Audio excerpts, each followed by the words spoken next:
कि जो देश में वर्तमान तरीके से इलेक्शन कमीशन ऑफ इंडिया ने चुनाव कंडक्ट कराया था 3 दिसंबर का, वो मेरे नज़र में फ्री और फेयर नहीं था। उसकी डेटा भी मैं इलेक्शन कमीशन को 16 जनवरी 2023 को दे दिया हूँ, और उसमें मैंने बहुत सारे डेटास के साथ में कंप्लेन भी बोला था कि आप इसको वेरीफाइड करा लीजिए, और आप लोगों से भी मैं बोलना चाहता हूँ कि आप लोग भी वेरीफाइड करिए, और उसमें जो डेटास में गड़बड़ी है उसको वेरीफाइड करके उसको अपलोड करिए, चेक करिए। इलेक्शन को नहीं मानते हैं जो 23 में हुआ है? मैं अभी मानने और नहीं मानने का सवाल नहीं, अभी मैंने सिर्फ चेक करने की बात कर रहा हूँ। चेक करने के लिए मैंने बोला है कि आप उसको चेक कर लीजिए। Honourable chief justice of India को भी इस मतलब पूरे डेटास के साथ में मैंने पूरे भारत देश को थ्रू जनरल रजिस्ट्रार मैं आप लोगों के माध्यम से बोलना चाहता हूँ कि उसमें मैंने दे दिया है। ऑनरेबल जनरल रजिस्ट्रार साहब ने उसमें जो मिस्टर ऑनरेबल प्रदीप कुमार लांगड़े जी जो है उनको कमेटीज में रख करके उसमें पूरे डेटास को वेरीफाइड वो करवा रहे हैं, चेक कर रहे हैं, और उसमें जांच चल रही है। आप लोग उसकी जो भी चीज़ें हैं वो आगे बढ़ रही हैं। क्या चाहते हैं आप सर इस जो चुनाव? मैं ये चाहना चाहता हूँ कि जो यदि चुनाव में जो मैंने डेटा दिया है और जो इलेक्शन कमीशन का डेटा वो अपना वेरीफाइड कर ले, और ये दोनों हमारा डेटा इलेक्शन कमीशन के डेटा के साथ में मैच करता है, तो फिर इसके साथ में इलेक्शन कमीशन ऑफ इंडिया को इमीडिएट टेकन एक्शन करना चाहिए और ऑर्डर फॉर रिकॉल उसको करे। जितना भी चुनाव में रिजल्ट डिक्लेयर किया गया है वो गलत है, और उसको जो है इमीडिएट उसको वापस करे, रिकॉल करे, और रिकॉल करके तुरंत ही जहां जैसे आवश्यक कार्रवाई की गुंजाइश हो तुरंत करें। आवश्यक कार्रवाई का मतलब जहां चुनाव कराने की ज़रूरत है चुनाव कराएं, जहां और चीज़ों को करने की ज़रूरत है वहां और चीज़ों को करें। तीनों राज्यों के चुनाव रद्द होने चाहिए आप ये कह रहे हैं? मेरे हिसाब से मैंने इलेक्शन कमीशन को इसलिए डेटा दिया है, और इसके साथ में इलेक्शन कमीशन के साथ में सुप्रीम कोर्ट ऑफ इंडिया को दिया हूँ, और ये सारी चीज़ें बहुत जल्दी इसी हफ्ते में क्लियर भी हो जाएंगी। रद्द का नहीं, जो मैंने डेटा दिया है ये सारी डेटा है इसके साथ में, क्योंकि honourable chief justice of India के पास में भी ये डेटा है, और इस डेटा के साथ में वह भी अपनी एक पर्सनल लेवल पर वो उसकी ब्रीफिंग चल रही है, और वह भी सारे वेरीफाइड करा ले, और वेरीफाइड कराने के बाद इन गड़बड़ियों को उजागर करेंगे कि ईवीएम से किस तरह से जो हम लोग सारे लोग भारत देश की जनता, अपोजिशन जो इंडिया अलायंस है, इलेक्शन कमीशन ऑफ इंडिया किस तरह से उनके साथ मिसबिहेव करके वह अपोजिशन को न तो टाइम देना चाहती है और न तो जनता की आवाज़ सुन करके वीवीपैट की जो पर्ची है उसको, इलेक्ट्रॉनिक मोड की जो पर्ची है उसको नहीं दिखाना चाहती है। ये सारा दूध का दूध पानी का पानी बहुत जल्दी ही आप लोगों के सामने पर हो जाएगा, जिसमें लेकर के मैंने बोला है कि 3-4 तरह के क्वेश्चंस जो मैंने इलेक्शन कमीशन के डेटा पर दिया हो। Total vote of margin is not equal the total vote of the leading differences in between the BJP and Congress. Bhajpa और कांग्रेस के बीच की जो लीड का डिफरेंसेस है वो पूरे देश में, यानी मध्य प्रदेश, छत्तीसगढ़, राजस्थान, 3 राज्यों को मैंने डेटा प्रोड्यूस किया है। उस डेटास में इनका total vote of the BJP minus total vote of Congress में इक्वल नहीं है।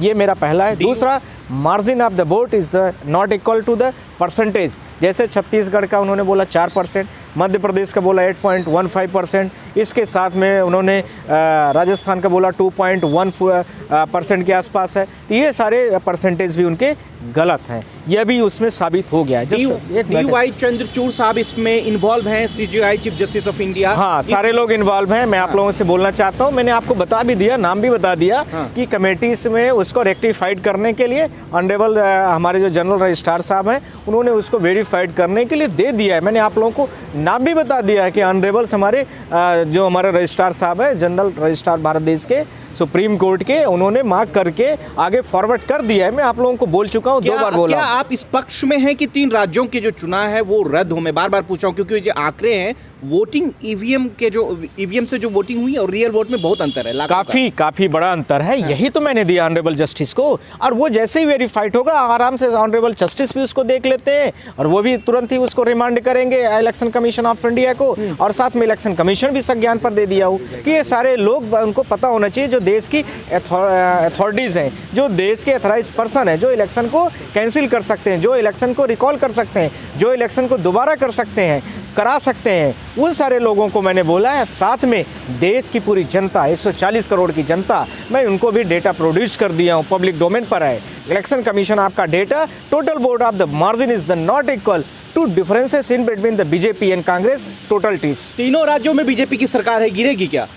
तीनों राज्यों की सरकार का ये जो डेटा है, डेटा को पहले मिला लेने दीजिए इलेक्शन कमीशन ऑफ इंडिया को भी। ऑनरेबल मिला करके उनको दे दिया हो, मैंने पूरा मिला लिया। मेरे से भी, मैं भी ह्यूमन बींग्स हूँ, और मान 10 तरीके से मैंने मिलवाया है, 20 लोगों को बैठा के अलग अलग तरीके से मिलवाया है, पर बाय द वे वो भी मिलवा ले, मैं पूरा ऑफर करके काम करता हूँ, मैं इलेक्शन कमीशन की तरह काम नहीं करूंगा। व्यक्तिगत जो है आपने जब मिलवा लिया 10 लोगों से, तो आपके हिसाब से गलत डेटा पाया जाता है। Correct। सरकार उस बिहाफ पर क्या चुनाव दोबारा हो सकते हैं? देखिए, मैंने डेटा दिया है, मैं इलेक्शन कमीशन को भी दिया हूँ as per the legally format पर, दूसरा चीफ जस्टिस ऑफ इंडिया को भी दिया हूँ लीगली फॉर्मेट पर। ये सब legal head authorities of India हैं और इन लोगों की जिम्मेदारी और जवाबदेही दोनों है कि यदि मैं सारी चीज़ों को लेकर के मैंने आपको दिया है तो उसका मतलब जाहिर सा है कि आप उसमें जो भी चीज़ें हैं उनको क्लियर करिए और करेक्ट करिए। सरकार गिर रही है नहीं आपके हिसाब से?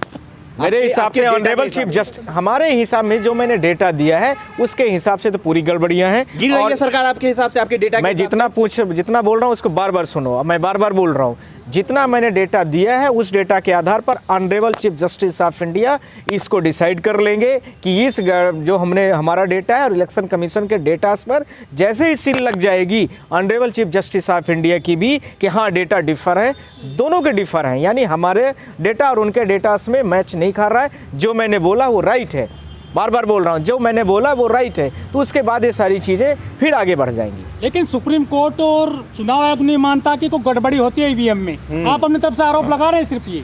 मैं आपसे कहना चाहता हूं कि दो जो लोग नहीं मानते हैं, एक बीजेपी और एक इलेक्शन कमीशन ऑफ इंडिया।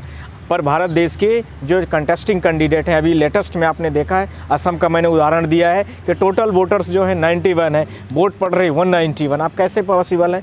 मैंने छत्तीसगढ़ का उदाहरण दिया आप लोगों के सामने पर कि छत्तीसगढ़ में आप लोगों ने देखा होगा कुछ कैंडिडेट ऐसे भी रहे हैं जिनमें एक भी वोट नहीं मिल रही। वो कह रहा है कि हमें हमारे घर के लोगों ने दिया, रिश्तेदार ने नहीं दिया, वोटरों ने नहीं दिया, मैं तो अपना वोट दिया हूँ। वो कहता है तो फिर ईवीएम की गड़बड़ी। हाँ, बीएसपी के कैंडिडेट हैं, तो इसका भी प्रूफ हो रहा है। दूसरा, इसके साथ में कई जगह पर, कई राज्यों पर आप लोगों ने देखा होगा, मध्य प्रदेश में भी 15,000 जो कंप्लेंट फाइल थी वो इसी ईवीएम्स को लेकर के थी।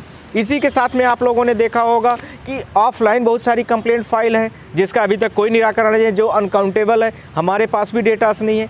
छत्तीसगढ़ के भी बहुत सारे कंप्लेन हैं जिनका अभी तक हमारे पास भी डेटास नहीं है, बहुत सारी कंप्लेन इसी से रिलेटेड है। तो ईवीएम की गड़बड़ी को लेकर के ही है, न कि हम व्यक्ति विशेष कह रहे हैं। जो लोग आवाज़ उठा रहे हैं वो देश के हमारे नायक हैं, देश के हीरो हैं। मैं आप लोगों के माध्यम से, पूरी मीडिया हमारी हीरो है जो देश की जनता के साथ में खड़ी हुई है और देश की जनता की आवाज़ उठा रही है, सेफ डेमोक्रेसी कर रही है। ईवीएम हटाओ जैसे जो नारा चल रहा है देश में, उसकी जो कमियां हैं उस कमियों में आप लोग साथ में खड़े हैं और उन कमियों को लेकर के आप लोग बात कर रहे हैं। पार्टियों के पार्टी साथ नहीं खड़ी है, रोड पे क्यों नहीं आ रही है वो? देखिए, पार्टी के नेताओं से आप जाके बात करिए। मैं सुप्रीम कोर्ट वही बनते हैं, सांसद तो वही बनते हैं, हम थोड़ी ना बनेंगे सांसद विधायक। मेरी बात समझिए आप, मैं सुप्रीम कोर्ट का वकील हूँ, मेरा काम केस लड़ना है, केस फाइल करना है, वो मैं अपना काम कर रहा हूँ। और आप जैसे पत्रकारों का काम है मीडिया का प्रश्न उठाना, आप लोग भी कर रहे हैं। नेता और पार्टी की बातें जो है आप पार्टी स्पेसिफिक व्यक्ति से जा करके इन सारी चीज़ों को पूछिए। क्या कोई दबाव है नेताओं पर? ये तो पार्टी के नेता ही बता पाएंगे, हम क्या बताएंगे, हम तो अपना काम कर रहे हैं। सर, आप पर आपके माध्यम से मैं लास्ट पॉइंट बोलना चाहता हूँ। 5 चीज़ों को लेकर के मैं इलेक्शन कमीशन ऑफ इंडिया को ब्रीफ करना चाह रहा हूँ आपके माध्यम। पहला, जो ईवीएम से भेजी जाती है और ईवीएम को जो मैन्युफैक्चरर है वो बेल और इसके साथ में आपका ESCIL है, उन दोनों को इन्होंने अभी तक RTI के दायरे में क्यों नहीं दे रहे हैं?